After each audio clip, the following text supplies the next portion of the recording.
Okay, good morning, everybody, and welcome to this edition of the Great Salt Lake Advisory Council. I'm going to call this meeting to order and declare that we have a quorum present. Before we get into the agenda, which I'm just pulling up here, I wanted to talk about just a couple of changes to membership. One is Trevor Nielsen. Some of you may know or may not know, but Trevor just accepted a position in South Texas to become general manager of a very large irrigation district down there. Trevor has played an important role in the water community for many years, and he's been a liaison representing the Bear River watershed here on the Great Salt Lake Advisory Council. So we want to thank Trevor for his time and service and wish him the best as he moves on. Also, in terms of members on the council, Megan Hilliard, who we see is joining us remotely. Hi, Megan. I think Megan's been formally nominated and approved. I think not yet, but she's in the process of being nominated and approved to represent Salt Lake County, right? Is that right? The county or the city? One of those. County. The county. Yes. Megan's going to represent Salt Lake County on the Great Salt Lake Advisory Council. So welcome, Megan. It's great to have you with us. Thank you so much. Look forward to being here. Okay. Let's see. I got to pull up my agenda here.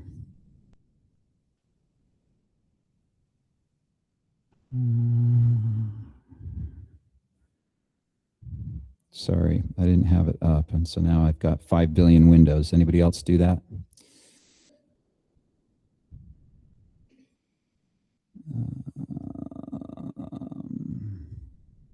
Angela, can you maybe share yours or while I'm trying to pull this up?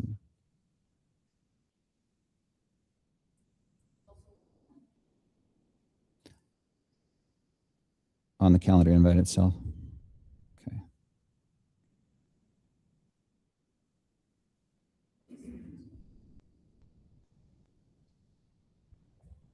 Okay, thanks for your patience. At ease, everybody. I'm technologically challenged.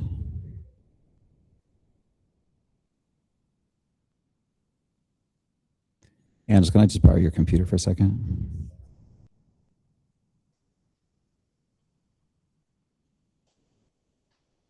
I know it's in there somewhere, but thanks.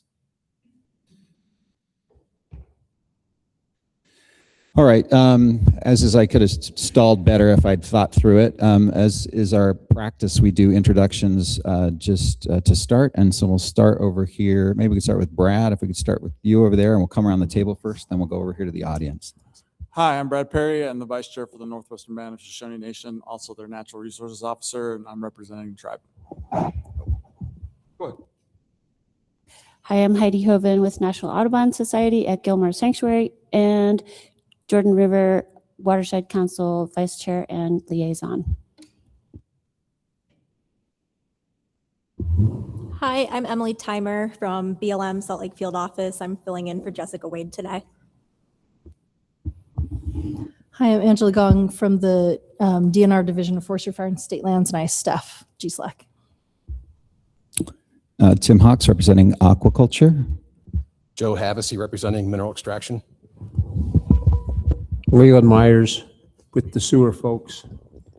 John Crofts, Davis County Commission. Ryan Doherty, Tooele County. Lynn Freitas, Friends of Great Salt Lake.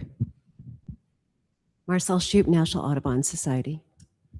Ben Starman, Forestry, Fire, and State Lands. Emma Clinton with Envision Utah. Jack Ray with the Utah Waterfowl Association. Wayne Wurtzbaugh, Utah State University. Jeff Dunblaker, Jacobs. Joshua Ward, Bowen Collins. Eileen Lukens, Utah State University. Bronte DeRoshi, Great Salt Lake Watershed Enhancement Trust. Shayla Adams, National Audubon Society and the Trust. Lily Wetterlin, SWCA Environmental Consultants. Ari Mason, SWCA. Adam Wickline, Great Salt Lake Watershed Enhancement Trust. Keith Hambrecht, Forestry, Fire, and State Lands. Ted Balling, Forestry, Fire, and State Lands. Breaking Up FFSL. Marissa Weinberg, Great Salt Lake Sentinel Landscape. Emma Whitaker, Forestry, Fire, and State Lands. Stuart Laybourne, Turn 2 Studio. And Aidan Roberts, Turn 2 Studio. And I want to point out our AV folks, Paul and Jen back here, who came super early to test run the brand new AV system in here. Ooh, ah. Thanks, Angela. Thanks to Paul and Jen. Thanks to Carmen and Salt Lake. And thanks to you, Angela, for all the work you do to get our agendas together and keep us moving. We don't normally do the onlines, but I do want to acknowledge we have Elizabeth Kitchens, also a council member joining us online. Tyler Smith, Warren Peterson are both liaisons. Darren, another council member, and I'm sure we've got others there, but welcome all those that are joining us online. It is typical these days to have almost as many people online, if not more people online, as we have in person. So thanks all for taking time out of your busy schedules to be here. Council members and liaisons should have received a copy of the agenda in advance, and it was posted publicly as well. Can I get a motion to approve the agenda? I John? make a motion to approve the agenda. John moves, and a second. Thank you. We have a second. All in favor, please say aye or raise your hand. Aye. Any opposed?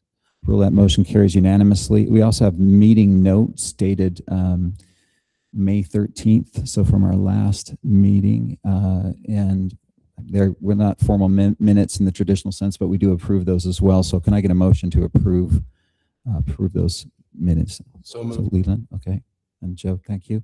All in favor? That motion has been made and seconded. All in favor, please say aye. Aye. Aye. Any opposed? I rule that motion carries unanimously. So today we have kind of an ambitious agenda. It's a little bit of a look back and a look forward, and it relates to, and we'll talk about this a little bit more, but just to the $125,000 that the Great Salt Lake Advisory Council has the ability to direct each year. And so what we wanted to do is kind of do a little bit of a lightning round to look back at the projects we've funded this last year. And so we're going to hit them in kind of quick succession, just quick reports on what's been done, and then we'll talk about what we're thinking about doing for moving forward for this next year. So that's kind of the run of show today. Then we'll have some specific reports and discussions towards the end. So starting out, I think we are looking back at those 2026 projects, and the first one we have is from Lily Wetterlin from SWCA to talk about the update to the Drying Lakes Around the World study. Lily, the time is yours.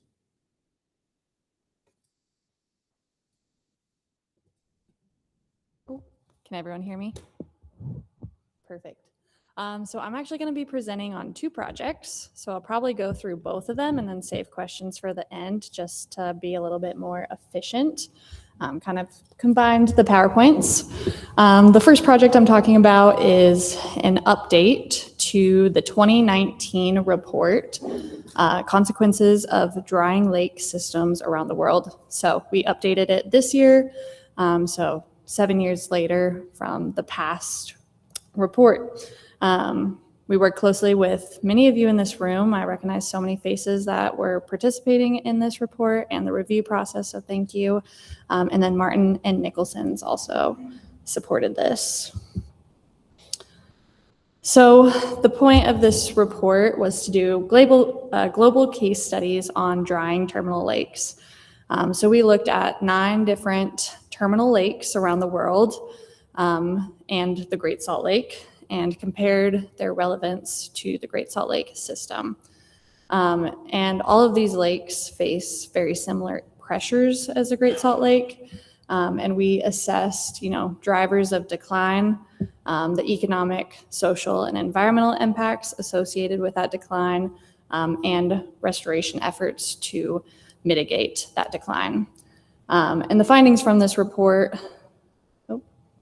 thank you, whoever did that, will help, inform future terminal lake management and conservation. So our different terminal lakes, which I think are on the next slide, we generated this graphic just to note these are not to scale. Some of them would be pretty tiny next to some of the big ones like the Ariel Sea. But yeah, we looked at like Lake Urima, Ariel Sea, Dead Sea, Marchiquetta Lake, Salton Sea, Walker Lake, Owens Lake, Lake Popo, and Mono Lake. And as you can see, all of these lakes are facing decline. The lighter blue is historic lake area. The darker blue is the current lake area. You can see that's missing from some of the lakes like Owens Lake. And just some general characteristics of each of these lakes. So again, how did this relate to us and the Great Salt Lake? All of these lakes have very similar trends, and when they're declining, they affect the economy, the societies that live around them, and the ecology and environmental aspects. So we all know a lot of these statistics, but if the lake continues to decline, we will face economic consequences.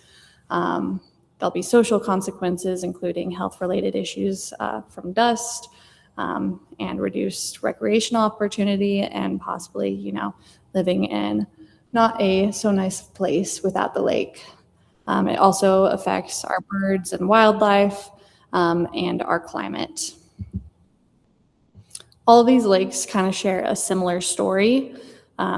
They all suffer from declining levels from mostly human pressure. So they are declined due to upstream water diversions, agriculture, and climate stress. A theme is that prevention is critical. Once lakes collapse or near collapse, restoration and mitigation becomes a lot more challenging and a lot more expensive. So early intervention is definitely something that, was seen in some of the lakes as, helping that prevention of the decline. And then also a lot of these lakes have similar themes, which I know is present in Salt Lake, is the dust and health risks with the increased lake beds that are drying, and those expose, toxic dust containing metals, pesticides, and pollutants that get airborne. And then another, common theme is that as these lakes decline, salinity increases, wetlands disappear, and wildlife and ecosystem services decline. Also, all of these restoration efforts that are happening at all of these lakes, the main issue is getting water to the lakes. So the recovery can't really happen unless there's long-term water management and reduced diversions. So I'm going to just skip through this unless we want to stop for questions really quick. Yeah? Just plowing through, I think. And we'll... Okay. Okay, the next project we've been working on for actually the last 3 years is we've been supporting GSLAC with water conservation work. 3 years ago, we developed the water conservation toolbox. After we developed that toolbox, GSLAC wanted to do outreach for the toolbox and be able to provide that information to cities and municipalities across the Great Salt Lake Basin. We decided that we shouldn't just be sharing the tools that GSLAC has developed, but that all conservation folks in the state have developed. So we worked with Division of Water Resources, Utah Waterways, USU, Great Salt Lake Commissioner's Office, U of U, and the water districts and Utah League of Cities and Towns to develop a recorded presentation that could be shown to city councils and staff, and it just shows in 20 minutes kind of a suite of tools available from all these different organizations. So that's a QR code if you guys want to scan it and watch it. We don't have time to watch it. It's about 22 minutes, but that's also on the GSLAC website. So this presentation really, tries to highlight all the different amazing tools and resources that each of these entities have. Many of these entities do, custom support for rate structures and ordinances where they can actually sit down with the city and help them draft those. There's workshops, there's things to help with planning. There's a lot of incentives and rebates, but essentially this outreach is supposed to just in 20 minutes kind of show city councils what is available to them and resources. We made quite a few cut sheets. We have another one that's pretty useful. It's on the GSLAC website, but it outlines kind of what each of these entities' role is in water conservation, what they are able to support, and then links to all of their resources and tools. And that's also available on the website. But yeah, most importantly with this project, we have all of these great entities that are helping from the level up, but really we're trying to get to the implementation, which really happens with the water conservancy districts and cities and counties. I would call this maybe somewhat of a pilot project. After we developed this presentation, we did some outreach to 21 cities within the Great Salt Lake Basin. Again, we were showing them the recorded presentation. The point of the recorded presentation is it's really hard to get that many entities in a room together. So scheduling 10 people to go present every city council would be tough. So that's why we recorded it, so that we have consistent messaging. And yeah, so SWCA and GSLAC would attend those meetings, show the presentation, and then be available to answer questions, discuss kind of what they're already working on related to conservation, and help connect them to the right folks if they wanted to keep moving forward with different aspects of their planning. Some of our key lessons learned is it was really hard to get city councils to want us to come and present to them. We, I think, only presented to about 5 city councils. All of them went really well, though, that we did present at. I think a lot of the city councils we were reaching out to didn't have the bandwidth, didn't have a planning staff, so it's hard to kind of get our feet in with them. We also ran into the issue that maybe contractor-led outreach might be tricky. An email coming from me, they might be like, who's this person trying to sell me something? And so we're worked with having Tim send out some emails. We got some more leeway with that. And then this project is going to carry on, even though the fiscal year is done and SWCA is no longer on it, and Utah Waterways is going to continue doing this outreach to city councils. And yeah, there's another QR code if you want more information on that project. Okay, I can thanks. take questions if there's time. I think time for just briefly, any questions for Lily? Great presentations on either the update to the Drying Lake study or the Municipal Conservation Toolbox. We'll start on the table. Any questions around the table? Any questions from the audience? Yeah, Wayne? Question is, when will the report be available online?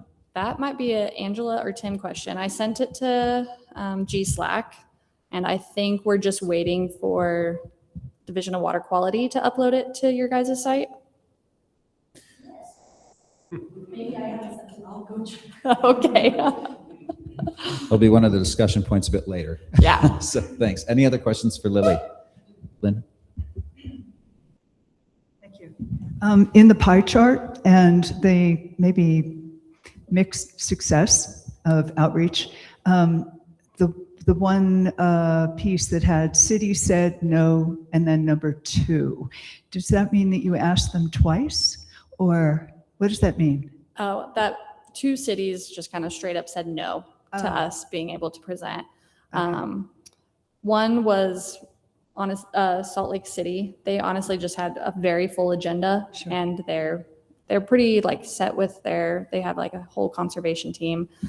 So mostly their reasoning was they didn't have room, and I forget the other city off the top of my head, but it was a similar reason, just kind of squeezing into those city council agendas was tough for those 2 cities. Right. So the benefit of the time and energy and the funding support that went into this, are we going to consider trying to keep exercising the opportunity and the invitation for cities and the community entities to create that engagement? I think Lily mentioned, but I think the idea is that Utah Waterways will largely take that over, but still that same idea.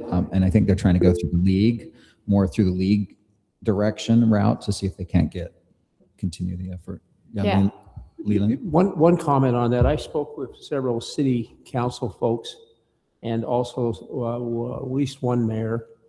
And I think there is a feeling from governance at the municipal level that there's a lot of saturation on this issue. And they've heard it enough. So the real issue is, how do you drive home action? I mean, that's where the rubber meets the road, is what a creative or initiative they're going to take to drive home additional conservation. And providing them with the tools was step one. I think that if we're going to put further resources into it, I think we have to say, what would make additional action happen? And that's a real challenging question. I think that in my own mind, I'm seeing it's going to have to come from probably the legislature to drive home the conservation at a higher level, because people think they've made great strides at the municipal level. And some of them are saying, the mayor in Bountiful, for instance, said, we've done as much as we think we can do. Citizens are going to allow us to do. And so I think that's a challenge that you're faced with. Thanks, Lynn. We need to move the agenda, but I think, do I see somebody, is somebody online? I can't see the full. Yeah, Tim, this is Warren. Yeah, Warren, go ahead. Thank you. Toward the end of the global studies of drying terminal lakes, the recommendations, one of the items said long-term water management. And that's a very broad topic, and it needs to be specific to each lake. And building on what Leland just said, one of the problems with the agricultural community is we're asked to attend various meetings, and we attend them, and we find people are basically saying there's a problem. We know that. We've heard it. I call it the Groundhog Day effect. After the Bill Murray movie, we keep having the same experience over and over and over again. I wondered if there's any specific strategic steps, or if there's a strategic plan that could be developed for what long-term water management looks like at the Great Salt Lake, so that we know what to be working toward, when we know how to set benchmarks and know whether we're improving or not. And I suggest that these things need to be rather quantitative, so that we know at specific points, maybe the strategy evolves into something different, but having that long-term strategy, I think, would be very helpful, instead of having the Groundhog Day experience of hearing the same message repeatedly, which is the lake needs help, and we need to be part of that. Now, could we turn to what is our part of it? So that's just a rather broad observation I'm putting out there as well, Tim, that I'd really like to see these kind of action steps, and I would expect that the Great Salt Lake Management Plan, as it's developed and published this year, will help that. But if not, let's make sure that it does. Thank you. Thanks, Warren. Okay, Lily, thank you so much. Let's round of applause. Next, we're going to pivot to Aidan Roberts and Stuart Laybourne. They're with Turn 2 Studios, and they've been working on the success stories for the lake, so we'll turn it over to them. I don't know if you guys want to come up, or you're just going to roll it, or how are we going to do it? It's up to you. Well, we may not have let you know.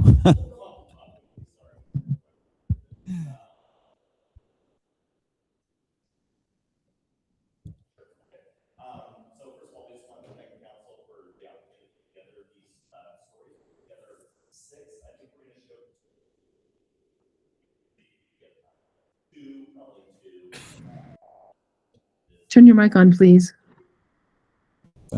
Sorry, there we go. Let's try that again.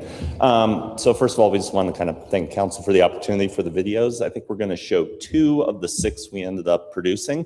One about legislative changes and one about water leasing. You know, and I think the story here is there's a lot of doom and gloom, as you all know, in the stories that are out there. And these are meant to be positive stories, right? Stories that tell a little bit more about the work that has been done and highlighting those kind of issues. Anything you want to say, or no? Okay, yeah. We just appreciate everything that everyone is doing to help the lake get better, and then for allowing us to play our little tiny part in it. Yep, absolutely. So thank you. Right now, there's not a more important issue to the people of Utah, to the well-being of the people of Utah, than making sure that we have a healthy, stable, recovered Great Salt Lake. So we're doing this because we care about our future. We're not thinking of just today. We're thinking of this in the long term.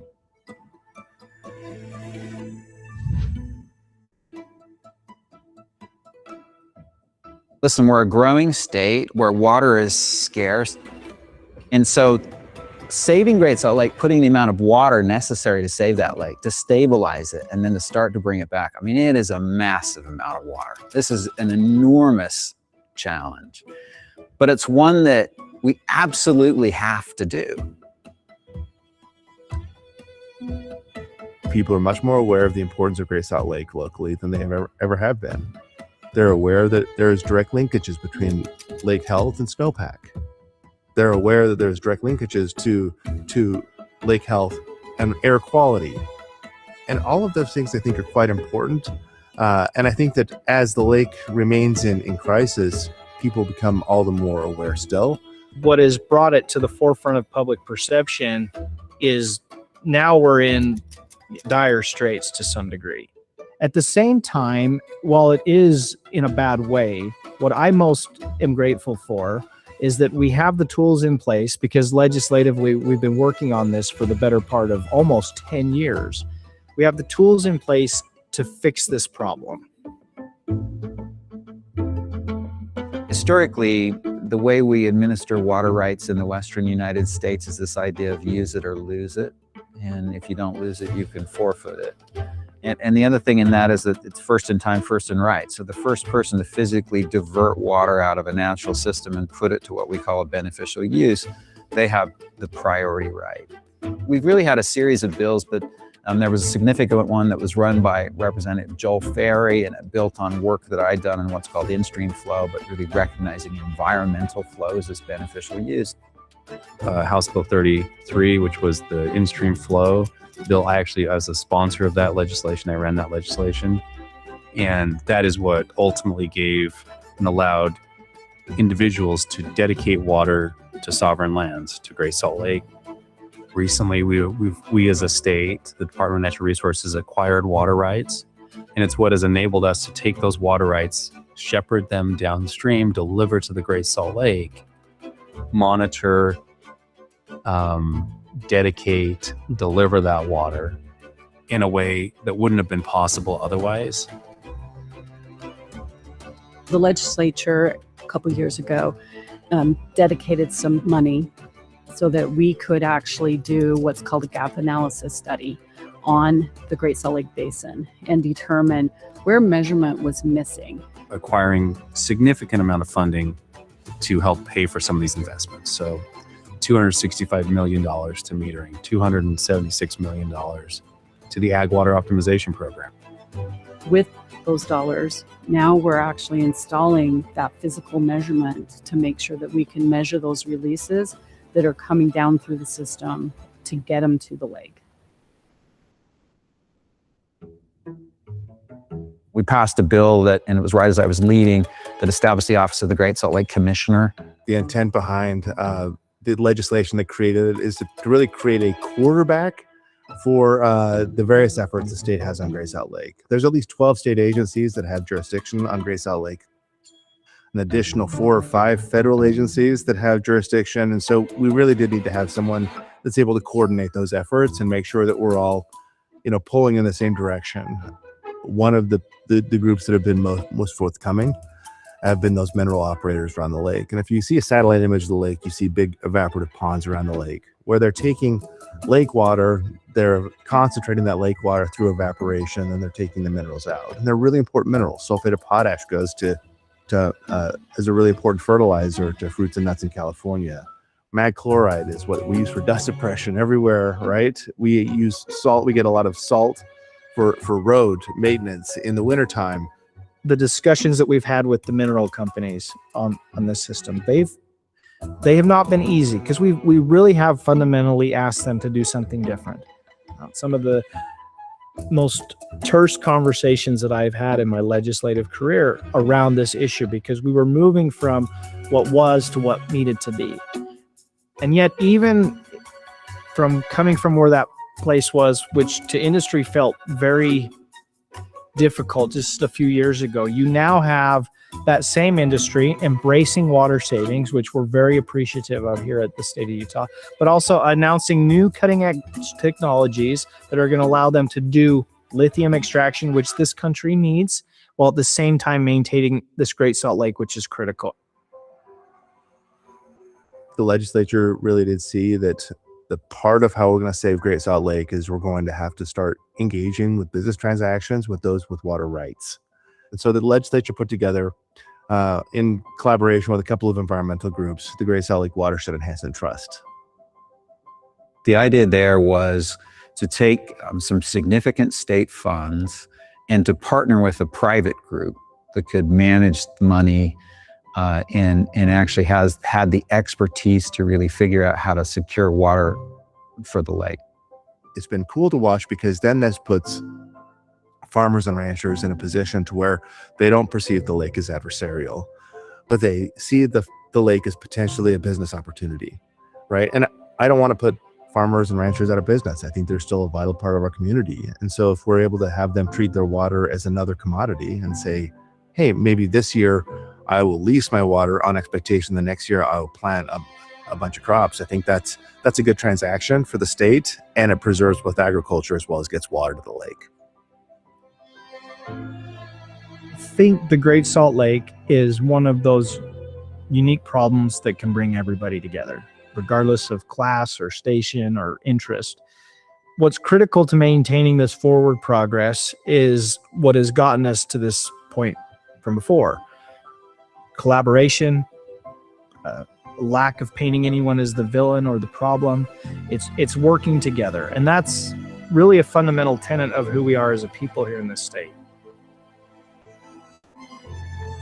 Those of us that have been working on the lake have really tried to maintain it as a nonpartisan issue. If we do come together, I am 100% convinced that we can solve this problem. And I'm just very awestruck and grateful for the capacity of Utahns to work together to solve tough problems. This is the biggest, baddest, toughest problem out there. And yet I'm optimistic that we can get it done.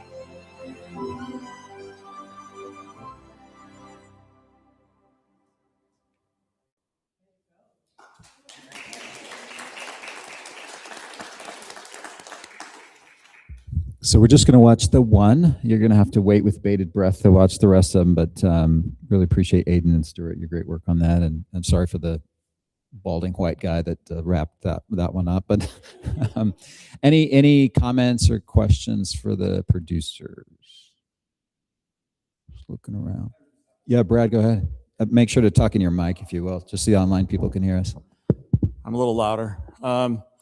Yeah, so I just, that is amazing. And I know that I was on the committee that helped do this.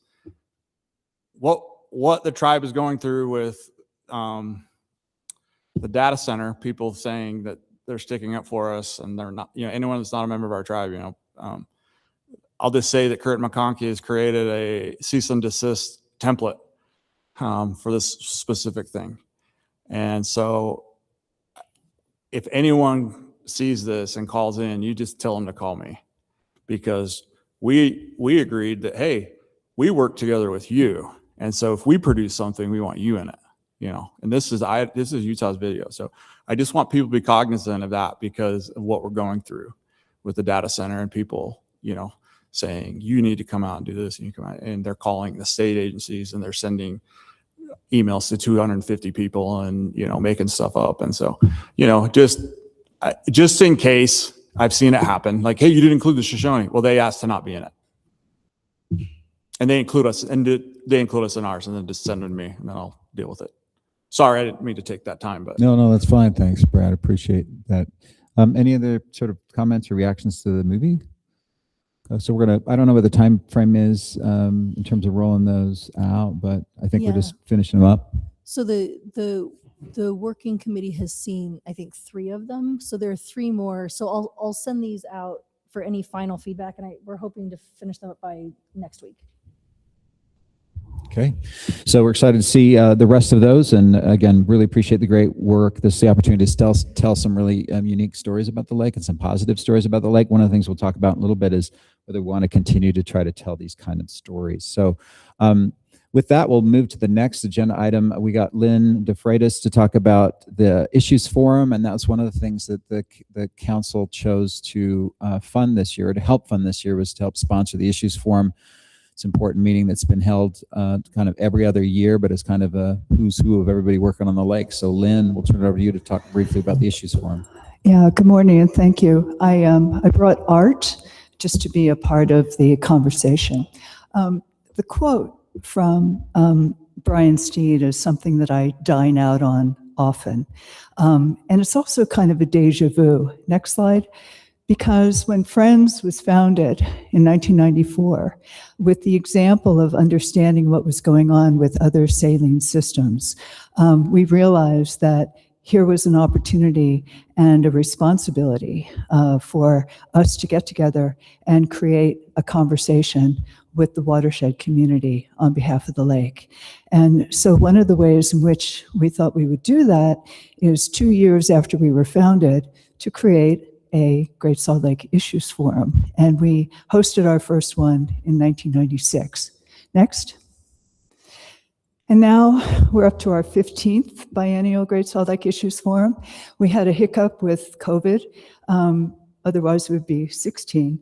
But that being said, a 3-day jam-packed conversation, opportunity to network, opportunity to learn, and recognize the fact that the policies that are initiated and that we implement, the science and the research that we reap the benefits of need to work in tandem so that the outcomes can be effective in addressing what the lake's needs are and where we are. Next, please.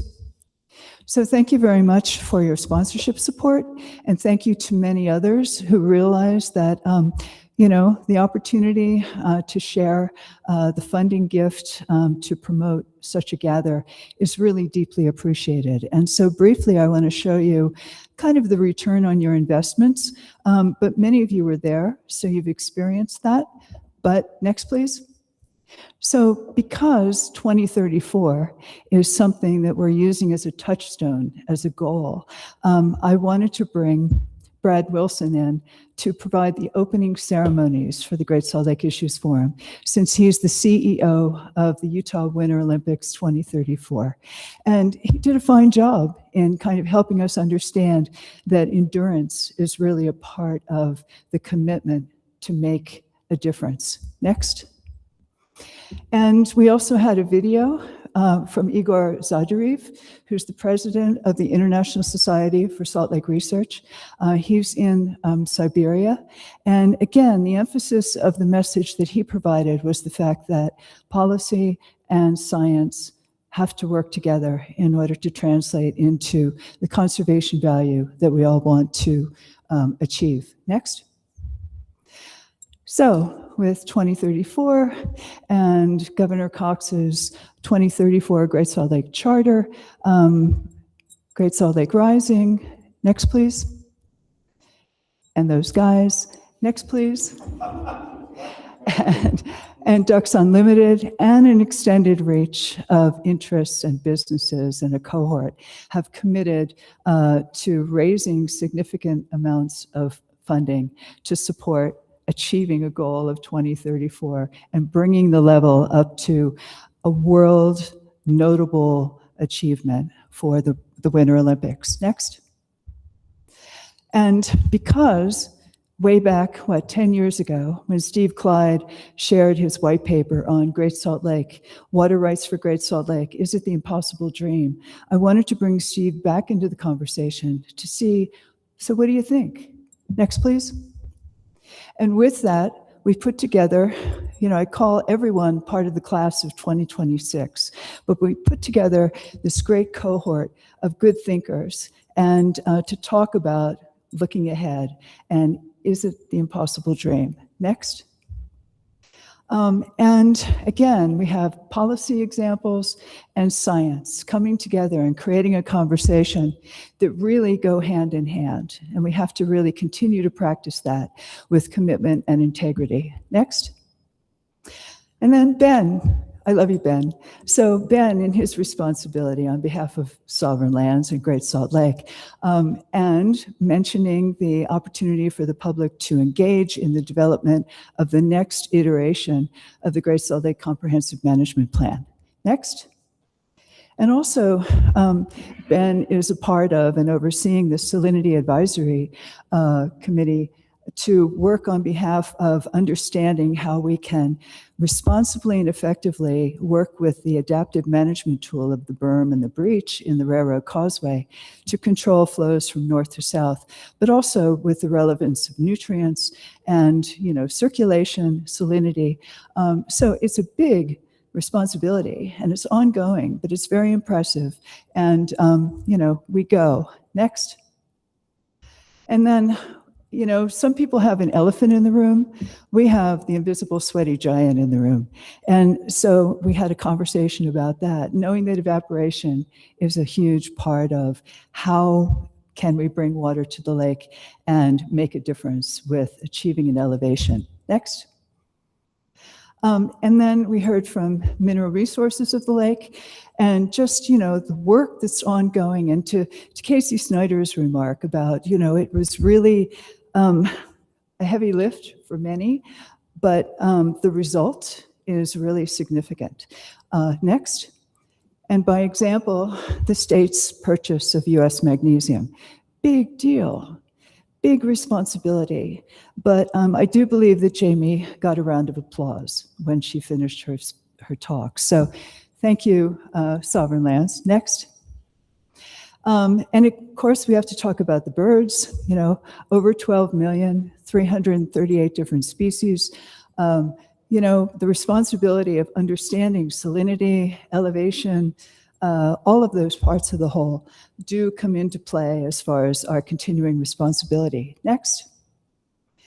And part of that is a selenium numeric standard in bird egg tissue that was established 15 years ago, and a conversation that is now ongoing about an observation of some elevation of that selenium concentration level in bird egg tissue.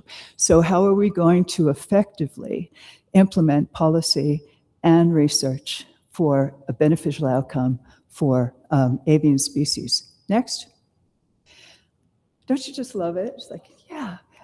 Anyway, and the dream team, U.S. Geological Survey, talking about hydrology and ecology of terminal lakes in the Great Basin. Next.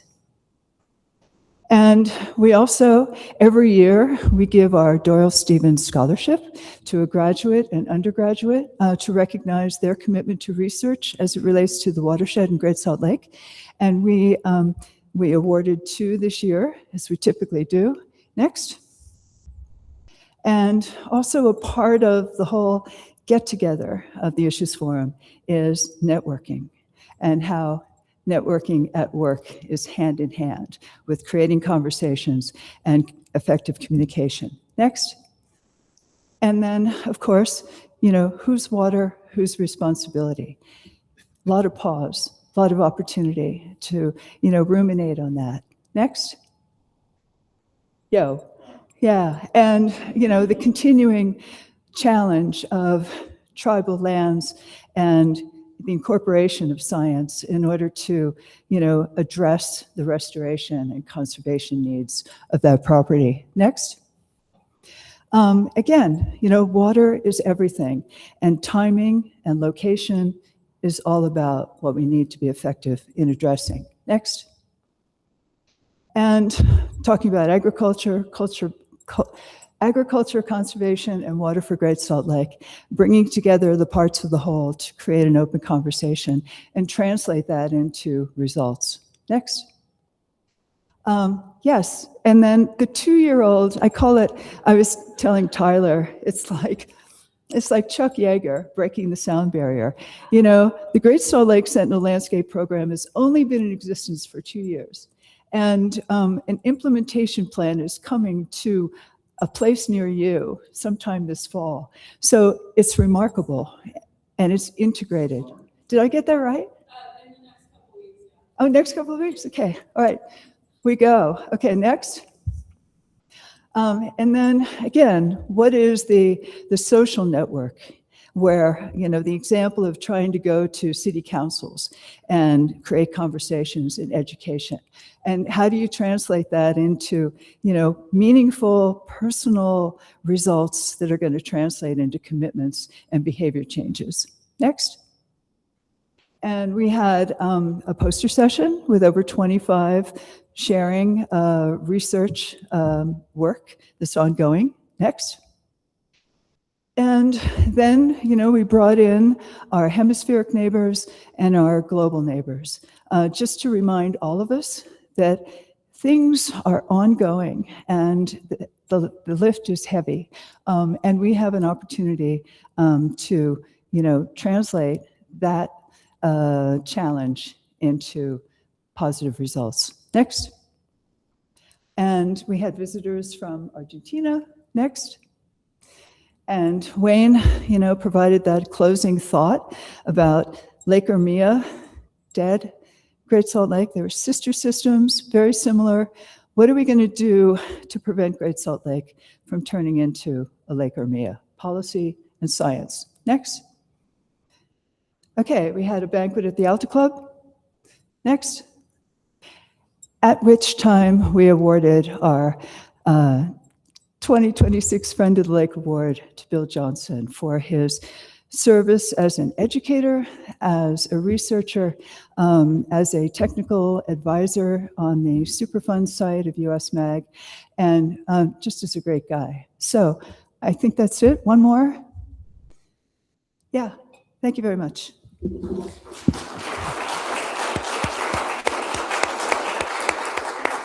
Thank you so much, Lynn, for your leadership and vision over the years. We really appreciate your dedication. So everybody else, that's an emotional support brine shrimp that my niece knitted. So who doesn't need an emotional support brine shrimp? Thanks so much, Lynn.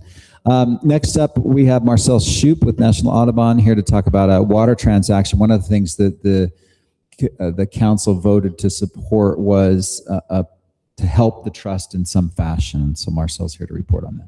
Thank you. And before I jump into my presentation, I just want to say how much I love the Issues Forum. And when I first started working full-time on Great Salt Lake issues, one of the things I took advantage of was their great library of videos from the prior sessions. And it is just amazing and so much to learn. And so for new folks coming in, it's always a great place to start. So thanks.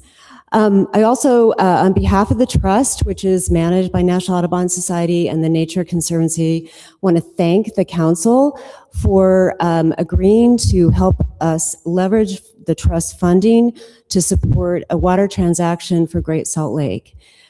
This year, the funding of $17,000 is going to help support a 5-year lease that we have with Jordan Valley Water Conservancy District.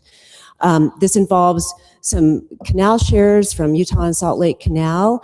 And this year, we anticipate the delivery of about 2,200 acre feet under this particular lease.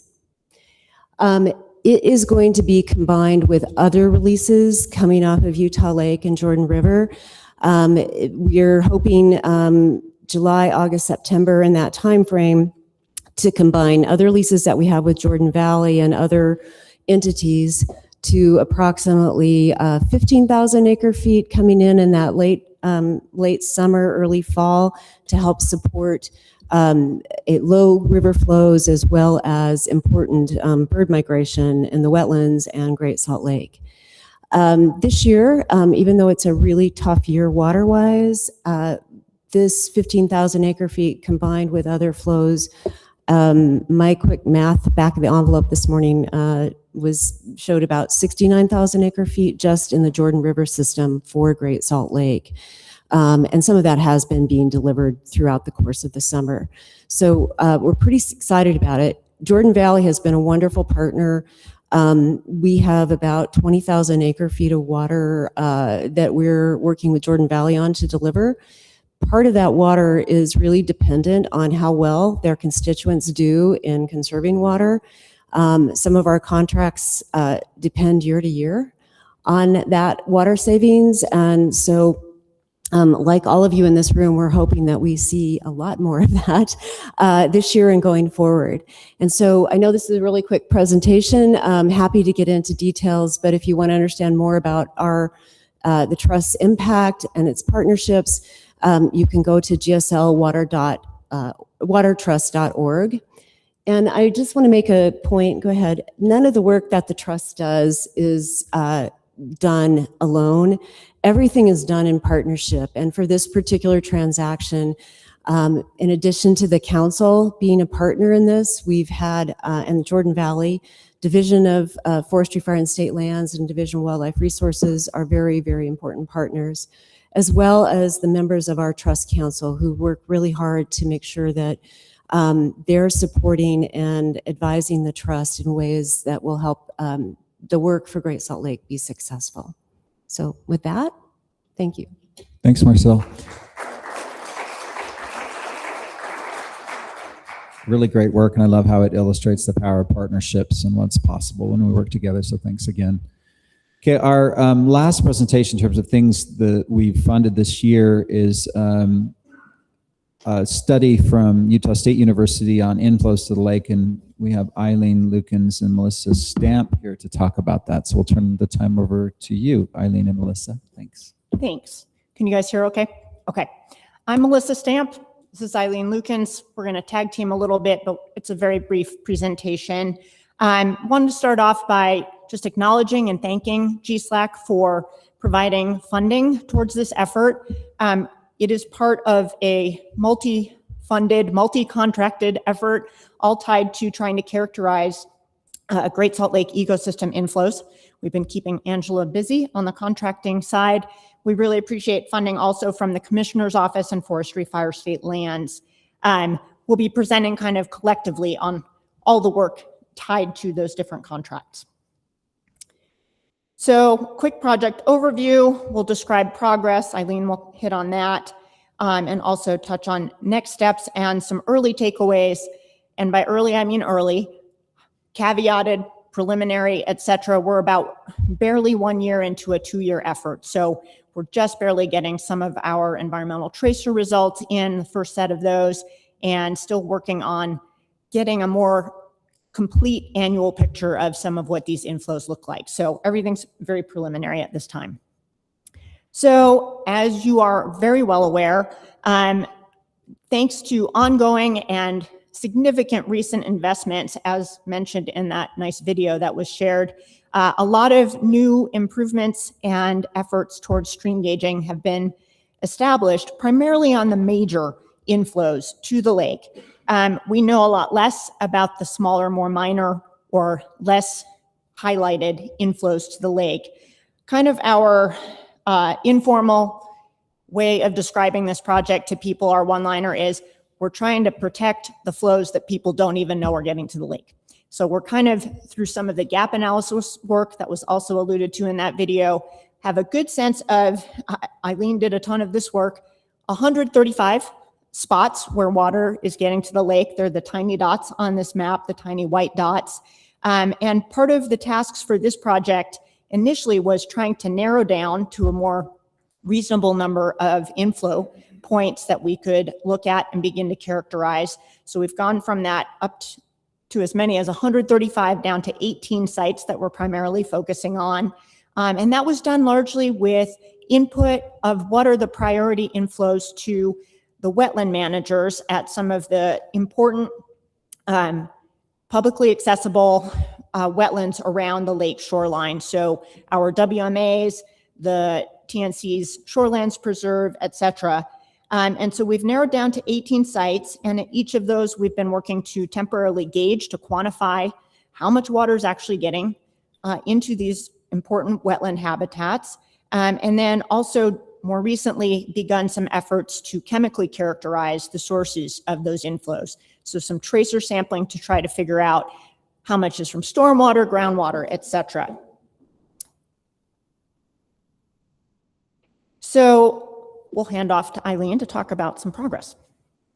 So at a subset of our 18 sites, we have installed game cameras and stage plates. And the purpose of this was really to watch the variability of these flows over time and understand what gauging methods going forward are going to be the best investment at each of these sites, especially considering that long-term funding is limited. And so we want to make the best investments where we can.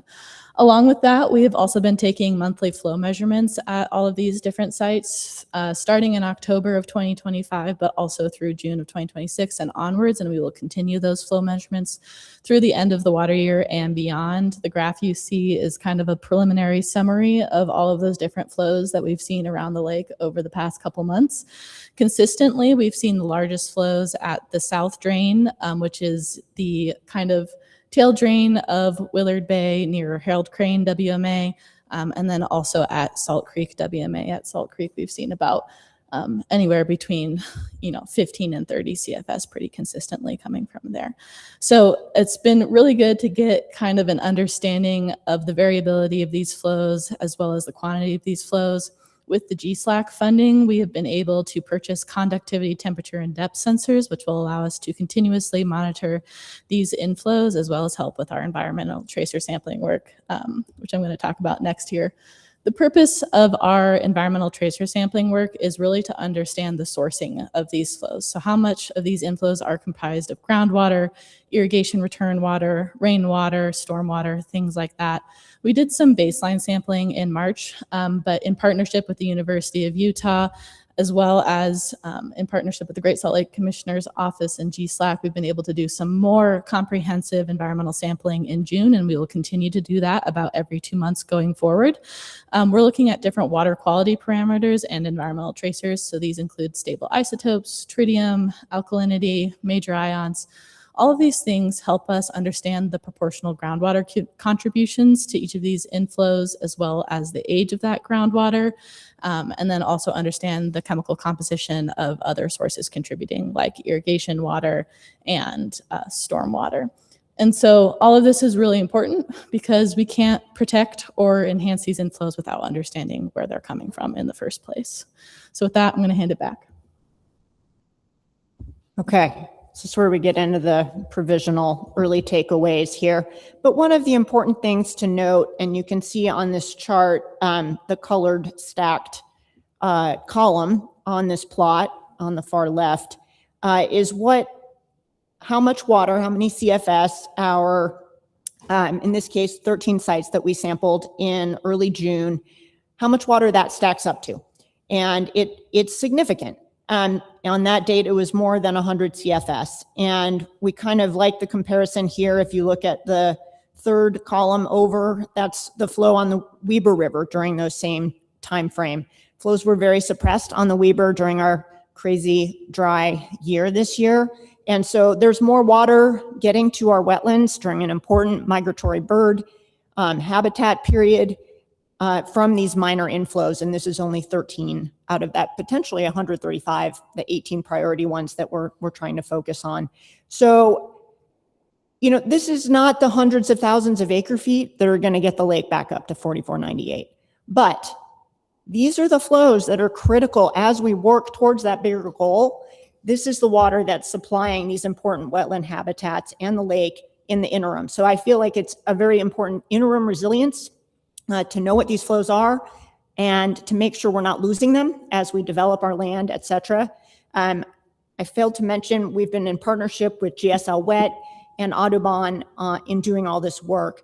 And part of their interest is, are there important agricultural returns or tile drains feeding some of these areas that we need to pay attention to because they might be slated for development, those inflow points might be altered, that sort of thing. So it's very important, I think, and it's also relevant to recognize how much water this can stack up to. Even if these are only 50 CFS, and usually these inflows, many of them are smaller in the winter because they're not receiving irrigation deliveries and returns. But even that's like 36,000 acre feet a year. So that's not peanuts when we're talking about how many acre feet we're able to get through leasing, et cetera. So significant amounts of water. And that bump that we've seen in June on some of these sites is sort of indicating that the agricultural water source and is important. The fact that there's still significant flow in many of these during the winter period is telling us there's groundwater as an important flow source as well. And we'll be learning much more as we tease out some of that tracer sampling. So a couple other points I want to mention with this is flow data is important as I mentioned, to inform some of these opportunities to protect or enhance inflows, land conservation, where to target some of those efforts to make sure we don't lose these flows we didn't even really know were important for the lake.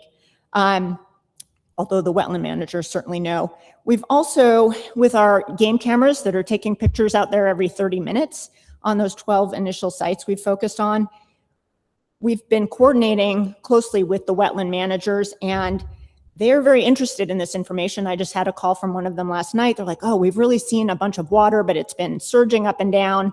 Could you maybe do a time-lapse video to show us how that's been fluctuating on the stage plate?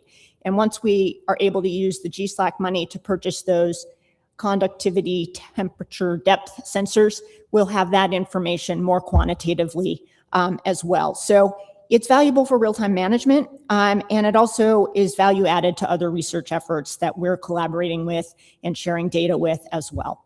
So those were our main takeaways. Just Eileen alluded to this. We're going to continue our periodic monthly or bi-monthly flow measurements. We're getting those CTDs installed, hopefully within the next couple months. We'll continue this tracer sampling events every couple months through next spring, and also trying to identify a single inflow pathway where we'll do a compressed all in one day kind of snapshot in time to help identify some of those specific source points as well, and looking to wrap this up by next September. I think that's all we have, unless there's time for any questions. I think in the interest of time, we'll say thank you. Yeah. Round of applause for Eileen and Melissa.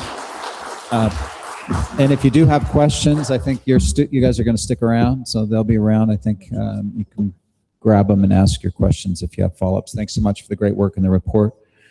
So the next item on the agenda is really a look forward. We're into the next fiscal year. We have a new $125,000 to figure out how to spend. And so we have a very short slide presentation, I think, Angela, we have that teed up to just overview that very briefly. Okay, so let's go forward. Let's go back a couple on those. Okay, so essentially, just a reminder to everybody, we have $125,000 per year. It's basically use it or lose it. You spend it or it goes back. It comes out of the Sovereign Lands Management Account, and the original source is from the brine shrimp royalty. And it came about in a bill in 2017 that basically said that GSLAC could direct a portion of those funds, that $125,000 per year. The fiscal year aligns with the state's fiscal year, and the basic purpose is just, hey, we were supposed to advise on Great Salt Lake. Here's an opportunity to inform narratives for policymakers and the public, tell them what's going on. And so over time, this has funded a lot of important reports, the Drying Lakes report, things like that. But you can see from the reports that we just had how broad the scope of work that we've effectively funded and partnered with others to support when it comes to advocating and informing the public on Great Salt Lake. So next slide. So with that in mind, oh, somebody had the, did we lose that one that just had the timing one, Angela? There's a little timing slide that dropped out. I just wanted to say, so one of the things we've tried to do in the past few years is really accelerate the funding for timing by considering things earlier in the cycle. We don't want to be scrambling at the end and not being able to spend the money. And so we've kind of settled on starting compile projects in January and then refining them over time, and then finalize scope of work in May, and then really start to implement those projects in July. You can see we're behind schedule, but I just say we're well ahead of where we normally were when we weren't using this kind of pattern. So next slide, please. Thanks. So here's some options, and I want to go through this quite quickly, but then I do want to open it up for some discussion from liaisons and council members in terms of what are you most interested in funding this next cycle. So one is our website is currently hosted. It's within the Department of Environmental Quality, and it's kind of buried there, and it's a little bit hard to find.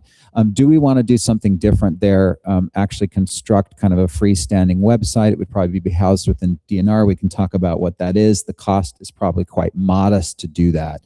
The second thing is some follow-up. We had a big presentation on ag optimization, the work that's being done at Utah State, Matt Yost's work last time. There's additional work that can be done, I think, particularly with surge irrigation, and also irrigation conveyance efficiency. So this is not in the field, but getting water to the field. There's some phased work that we could support potentially there.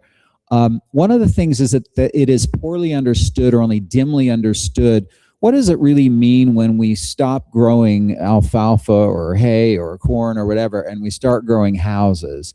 There's a lot of conventional wisdom about what that means, but I think it's poorly understood what it means in practice. Back when the lake was surrounded by ag lands, and most of the time it was doing great. Now it's surrounded by a lot more houses, it's not doing so great. So what is that? Because conventional wisdom says you should get a net water savings from that. We just don't see it. So we could refine that. Non-functional turf. There's a lot of things going on with non-functional turf. One of the interesting ideas would be to quantify, do case studies about the water use associated with public institutions. And I'm thinking particularly the universities in the state of Utah. I think it'd be very interesting to do some baseline estimates about how much water they're using on turf outside, on their landscapes outside. And then maybe in the spirit of friendly competition, let's see who can save the most water, because I can tell you right now, all those universities are using copious amounts of water on their landscapes, despite all the work that they've done. You just got to go to any one of them any day of the week, and you'll see exactly what I mean. So also just understanding kind of where we're at there when it comes, there's just some general stuff in that space. I think public education and outreach is a key bit of that. And there's a couple of things that you hear all the time. People will say, me overwatering my lawn is recharging the aquifer, as sort of a common thing. But we have anecdotally information on that. We don't have a good study to show that really in most cases that is certainly not the case. The other one is everybody says it helps with urban heat island effect, and just having a study that shows that trees are more efficient, that there's much better ways to get that cooling. So we could really answer some important questions for the public in that space. Polling about lake and the way people feel about the lake, of course, is important for advocacy. Awards recognizing water conservation, and we could do that. Just to sort of recognize businesses that are doing a lot, or individuals that are doing a lot, or water conservation districts, or whatever you name it. There is a lot of interest, I will say, by other players that are talking about this kind of thing. One is a study that shows how M&I water savings can actually get to the lakes. Have somebody analyze that, because it's a really tricky one. Outside of the project that Marcelle was talking about, it's been very difficult to connect individual water conservation in the M&I space with measured water to the lake. Can we skin that cat? Are there ways we can do that more effectively? That would be a pretty high value study or report or analysis that could be done. And lastly, we just saw a bunch of lake stories told, and there's an opportunity to maybe do that again. One thing we didn't get to was specific businesses that have done some innovative things. We could do individuals about flip your strip, like how do you go about flipping your strip? Or if I want to be more water conservation in my yard, how do I go about doing it? And also, I think the state engineer's office is interested in telling a story about how water is physically measured as it moves. Because that's so poorly understood, and people say you can't document it. Well, actually we can, and could we tell that story or partner with waterways? So there's potential to partner with some other people to advance that. So that's a lot of ideas. Those are ideas that have come from the group or been suggested, but I want to open it up to discussion from folks around the table or online, members of the committee, liaisons. What are you most interested in potentially funding this next cycle, Joe? Listening to Lily's presentation on the toolbox and dissemination of information to municipalities, and then Warren's comment that everyone knows there's a problem, but we're not really getting the solutions out. I think the non-functional turf studies gives some valuable material information to municipalities for consideration, something they can do. Yeah, thanks, Joe. Other comments? Brad, go ahead. Yeah, I just want to echo what Joe said. I think that, that would be very important. I know where I live, there are people that have converted over and have done things and, without any sort of study. But then there are people who are like, hey, I want the greenest lawn in there. On suggestion by my landlord, I actually turned on my sprinkler water yesterday for the first time, ran the sprinkler for 4 minutes, and then no heads were broken and I was done. And people walk by and say, wow, you don't water, do you? And I'm like, there's no water. I mean, it's grass, it grows back. But I think having those studies and getting into the community or awards for people that like, hey, you do this, like my landlord doesn't know it yet, but Bermuda grass is going in the backyard. And so, you know, Darren Hess has put me in contact with those people. So it is the education. Sorry. Yeah. Thanks, Brad. Appreciate it. Other comments from members of the council, liaison members? Leland, go ahead. I second turf studies. Okay. It sounds like there's getting some consensus there. Heidi? I think added to that is the other studies, optimizing phase 2, the ag optimization. I think that's very important to follow up on that, making those connections, and kind of paired with that, the refinement on the ag land conservation estimates. What are those losses? And then the M&I, I think is really valuable, studying how that water savings gets to the lake, a case study on that. Okay, thank you. Other comments from anybody around the table? Anybody online? Let me throw it open to the public for a minute. Is there anybody that has a comment, either online or here in the audience, that just wants to weigh in or opine? We welcome your feedback, and you can actually give it to us later as well. Lynn? But maybe in the interest of, again, public outreach at city council meetings, there's time for a 5-minute video rather than having people come in. You know, it might be more receptive to the agenda of those busy bodies. To have some sort of opportunity to learn from a video. Yeah, Lynn, comment from Lynn. I'll just, so that people online can hear it, but it was just seeing the value in really short form videos that are highly impactful that could be used in various public forums to really advocate for the lake. Any other comments? Okay, I heard a bing, so that's Warren. Yes, thank you, Tim. Just building on what Lynn said, I think it would be valuable to have those 5-minute videos on a number of topics to help set people's expectations and understand that one of the messages that needs to be brought forward is that these things don't happen overnight. We're dealing with a natural system that works on its own time, and human interaction with that it's taking some time to put these things together, but emphasize that we are making progress. But it's not like turning on a light with a light switch. You figure out what to do, how to do it, implement it, wait to see if it works, and then evaluate and go from there. I think that process would be something that would be helpful to educate people on. Thank you. Thanks, Warren. It's one of the reasons I've always been reluctant to just show an empty lake, because you move heaven and earth and guess what it still looks like? An empty lake. But yeah, so it requires patience. It took us a long time to get here, a long time to get out. I like the idea of something around the idea of what I do matters, right? Really bringing home to people that their individual actions do make a difference, and here's how and here's why. Okay, any final comments? We're a little behind on the agenda, but I want to make sure people have an opportunity to be heard. What we will probably do is we usually have kind of an ad hoc committee that gets together, and they'll make some recommendations potentially to bring back to this body about how to actually start allocating that funding. Angela already has some sense of how much this costs and how much this costs, so we can start to flesh out a little bit of a proposal that we can put out to people and sort of say, does this look right? And maybe we'll hold a little bit back because we don't know what's going to happen.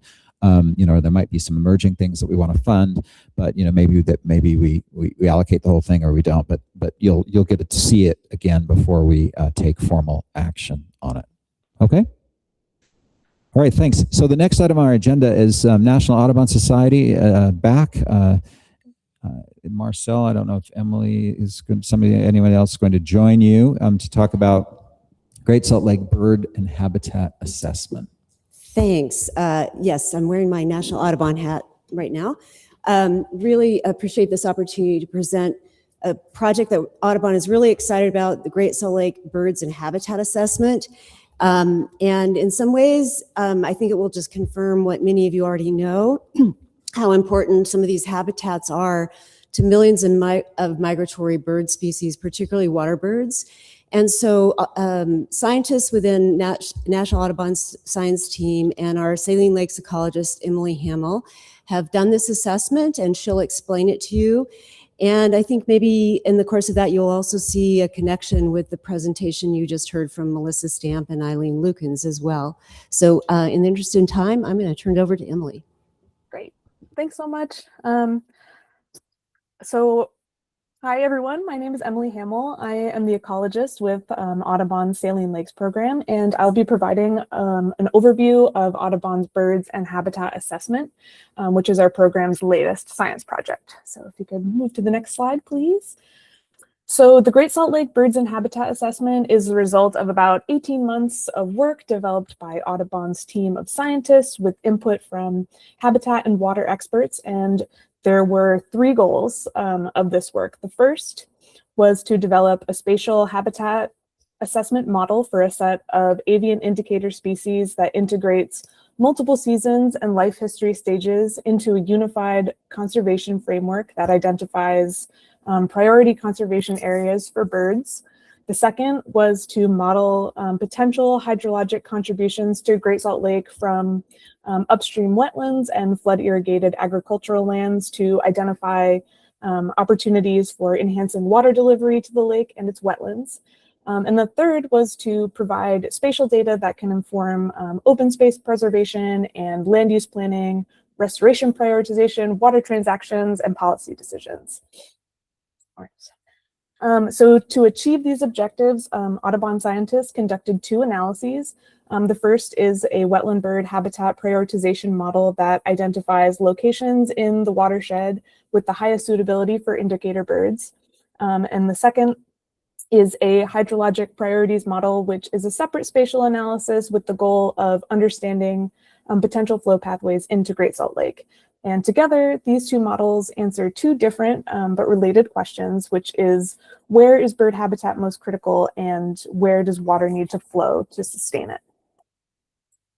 So I'll take a few minutes to outline each analysis, starting with our avian prioritization model.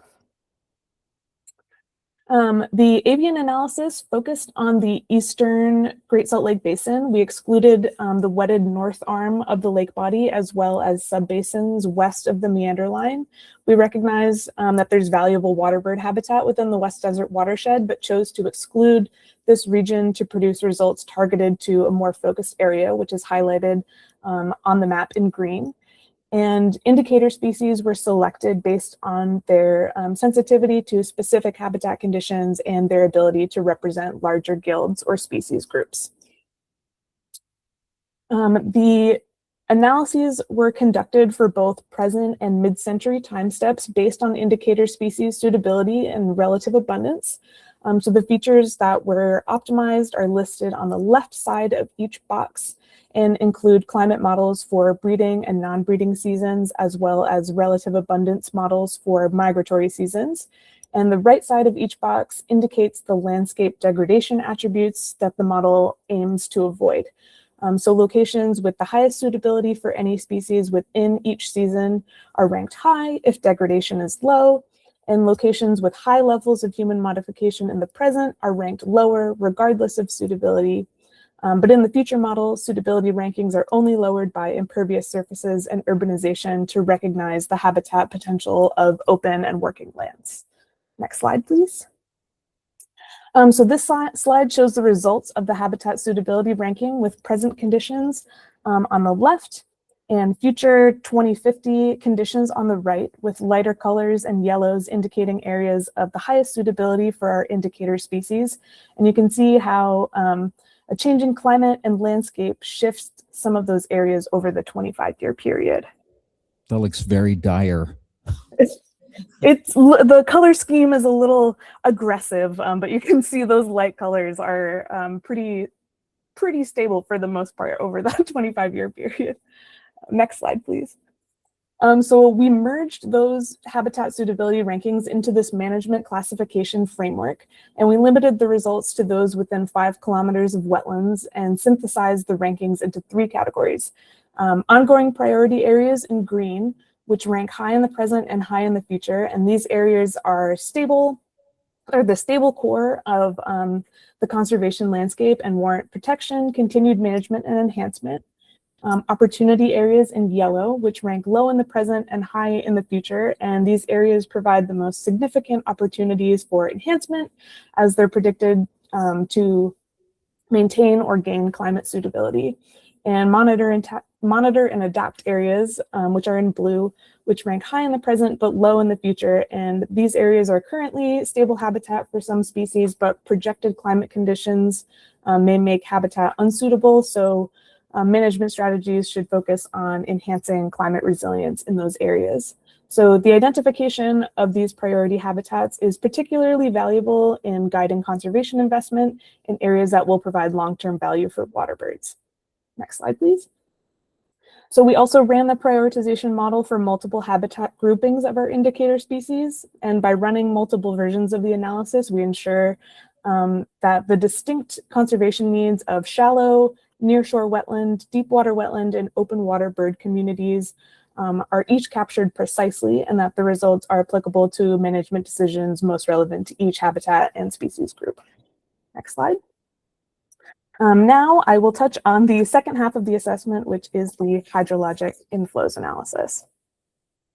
So the hydrologic inflows analysis is a geospatial analysis with the goal of understanding potential flow pathways to Great Salt Lake. We looked at potential return flows from both flood irrigated agricultural fields as well as wetlands within the study area, which is highlighted in blue and mirrors that of the avian analysis.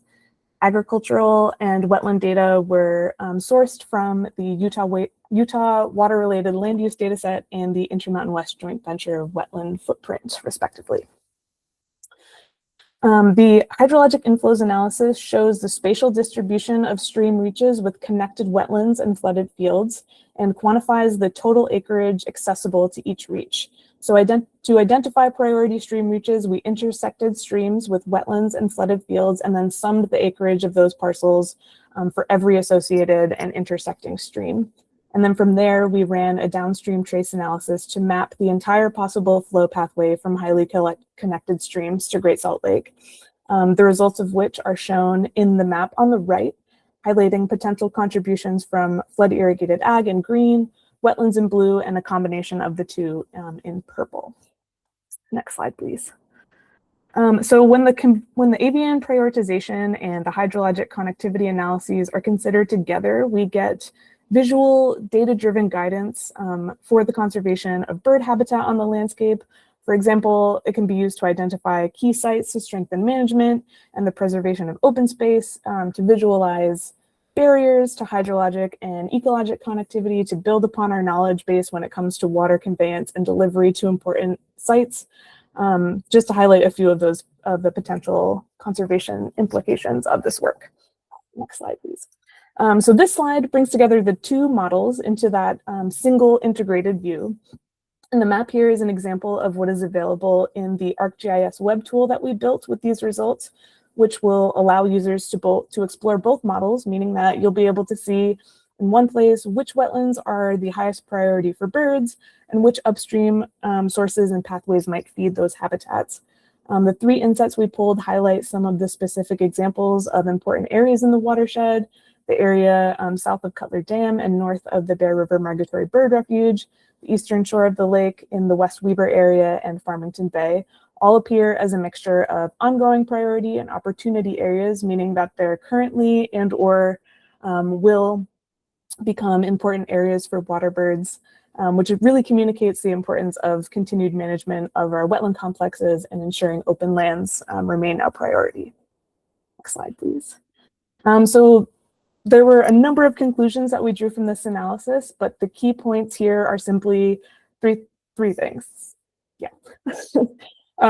The first is that Great Salt Lake is a system defined by an interconnected variety of habitats, and the maintenance and preservation of that variety and connection is important for sustaining the population of water birds that depend on it throughout their full annual cycle.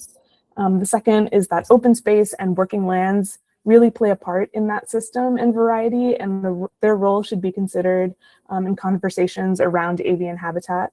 And then the third is that maintaining and improving hydrologic connectivity is an essential and central piece of bird conservation at Great Salt Lake. And also, this assessment is designed to be actionable, not just another piece of analysis. And we recognize that there's room for this analysis to grow and be built upon as additional data and opportunities for partnership become available. So we just released the assessment early last week in the form of a technical white paper, a summary report, and an interactive web tool that I mentioned. We'll be making the web tool available to partners, and the reports are live and accessible on the Audubon website.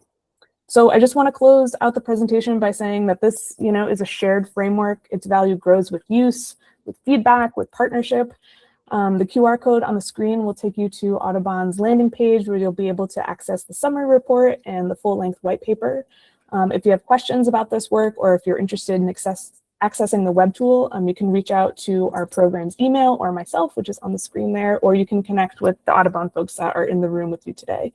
I know it's been a super information-heavy meeting today, so thank you so much for your time and attention. And if there's time for questions, I'm happy to take them, but if not, you can reach out as well. Okay, thanks so much, Emily. Maybe time for just maybe one or two very brief questions, or if there are any, but we appreciate all the work that's clearly gone into the assessment. Awesome. Okay, thanks so much for that. I also got to give a shout out to Audubon. They always have unbelievably beautiful photographs. So well done there. Beautiful. Okay, any others? Questions, comments? All right. Thank you so much. Really appreciate it.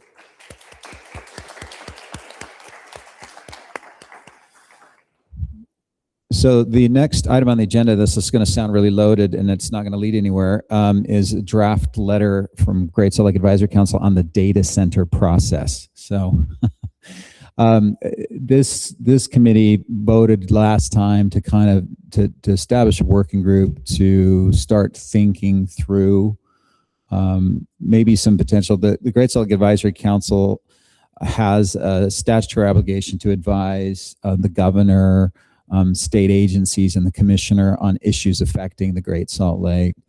And to be clear, it's not in the really the mandate or mission of Great Salt Lake to be out there sort of saying, we oppose a given project. But it is our purview to talk about things affecting the lake. And so the discussion has been around, well, are there some process lessons that we can learn from the debate that's been over the Freitas data center that can inform, how do we make sure that the lake gets taken into consideration as important decisions are made that affect or may affect the lake in its future and our collective future? And so to that end, I think we were hopeful to have a draft to look at today, but we just don't have a draft, and a lot of that's on me. Just hadn't had a draft to look at, so we're going to continue that. Hopefully, have a draft that we can circulate fairly soon. Again, it's going to be process oriented, not positional, and really about how can we make sure that the important resource values around the lake are taken into consideration as decisions are being made. So, any questions or comments on that? I know that's high level and it's non-substantive, but that's directionally that's where we're headed. Okay. All right. Seeing none, it is our tradition to open it up for public comment. It's usually briefly, but we just give people a chance if there's something pressing on their mind, or there's an event coming up, or what did I miss, Angela? I think we've got Aspen. Oh, is Aspen Great here? Salt Lake Commissioner's Office. Aspen joined us. So I'm going to let's do public comment and then we'll go to Aspen. Now that I know that Aspen's here, but let's open it briefly for public comment, and then we're going to have an update from the Commissioner's Office from Aspen Johnston.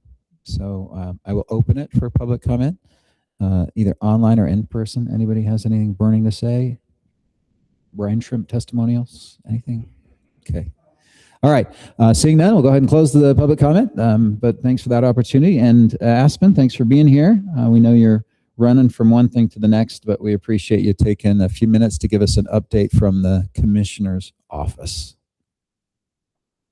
Tell us how hot it's going to be this weekend. Thanks, Tim. Happy to be here. Aspen Johnston, Strategic Coordinator for the Office of the Great Salt Lake Commissioner. I don't have any slides or anything, just a brief update for everybody today. I'll start just by saying that I know everybody's kind of wondering who the new commissioner is going to be now that Brian has formally moved on. We don't have an update there. That is a process, of course, that kind of needs to run its course. The new commissioner will be appointed by the governor, and then there's a confirmation process, needs to be confirmed by Senate President and Speaker of the House. So that is still to be determined, but we hope to find out ourselves here in the near future and hopefully have a new wonderful person take that role and keep things moving for us. We recently participated, co-hosted the Great Salt Lake Solutions Exchange. That was on June 22nd. That was a pretty productive event, lots of good collaborative discussion. And I think a lot of the sort of conclusions from that discussion, that event, will be put together in a report we're helping to prepare, and we're looking forward to sharing that with everybody, to maybe share some of the findings or conclusions from the focus groups that were assembled. I know that they were structured really well, and I think that there was a lot of really interesting stuff to think about and try to incorporate as we move forward to continue to work on Great Salt Lake issues. I'll just mention that we are, of course, in the process of standing up our formal agricultural water leasing program. That's moving forward really well. We don't really have an update on that. We did have some sort of pilot scale leasing that happened earlier this year, but that wasn't necessarily done in the same vein as how it will be done, according to the legislation passed this previous session. So we're working to define what that process looks like and keep that ball rolling and continue to scale that up and hopefully see some really good returns on that legislation. And then the last thing I'll mention is that we have been working on the Great Salt Lake Water Delivery Program. That was the $50 million grant the competitive grant opportunity that we provided in partnership with the Bureau of Reclamation. The current status is that we've received all the applications. We have had our evaluation committee come together and rank the applications that we received, and we got a ton of requests. I think the total ask was something like $173 million for the $50 million that we had available. So it was a really difficult task to determine which projects to fund, and I think the evaluation committee did a really great job of making the best possible use of those funds. That kind of amounted to looking like funding some of the applications that we received in part instead of in full. So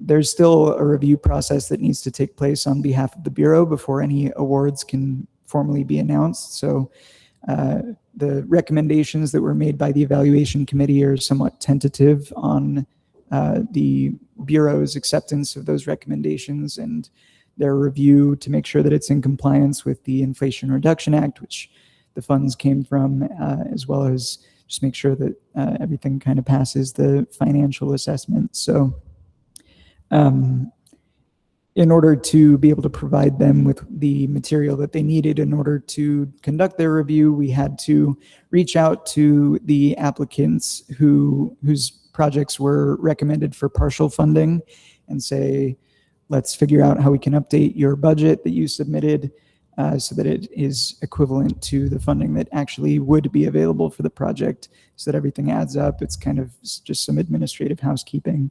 And that process has moved along really well. We're just about ready to submit those materials to the Bureau for their review, but it's more complicated for some applicants than it is for others to get those materials together. So we're trying to keep on top of it and keep things moving, and My hope is that we'll be able to provide those materials sometime next week, at which point the Bureau's review can begin in earnest, and hopefully we can make some award announcements as soon as possible, because I know there's been a lot of delays in the process already with the federal government shutdown late last year and some other complications along the way. So trying to keep it moving as quickly as possible. If anybody has any questions about that, please feel free to reach out. But yeah, things are moving along at a good clip, and we're making good progress. So that's all I've got. Like I said, pretty brief update, but if anybody has any questions, I'd be happy to take them. Thanks. Thanks, Aspen. Probably time for one or two questions starting around the table. Anybody around the table? Commission member, council members or liaisons? Seeing none, just broadly, anybody in public, questions for Commissioner's office?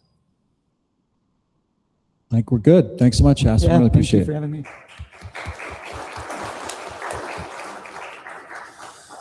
Okay, any other items from council members or liaison? Trevor, we announced your big move here at the beginning. Is that you still on that glide path? Any last words? Yeah, I don't think it changed my mind. I just wanted to thank the council. I remember coming to my first meeting as the new manager at Barrier Canal Company, and I came in the door and thought to myself, "Well, I'm entering the den of the enemy," and it wasn't at all that way. I really appreciated the association here and all the things that I've learned, and also our new assistant manager at Barrier Canal Company is here with me today, Brandon Jorgensen over here on the left. If you guys want to introduce yourselves, and again, I just really appreciate the association and the mentorship that you guys around the table here have given me. And I really look forward to this next opportunity. So thank you. Thanks so much, Trevor. We really appreciate your contributions in this environment and more broadly to the water community here in the state of Utah. You'll be missed, but we wish you all the best. Any other items from liaisons or council members? Okay, seeing none, just a reminder, our next scheduled meeting is September 9th? Yep. September 9th here, same bat time, same bat channel. We hope to see you here.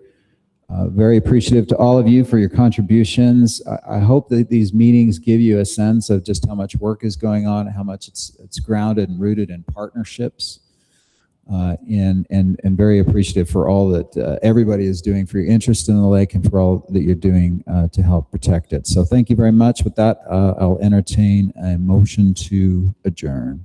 Ryan? Ryan's got that motion. Second from Joe. All in favor, please say aye. Aye. I'll rule that we are adjourned. Thanks, everybody.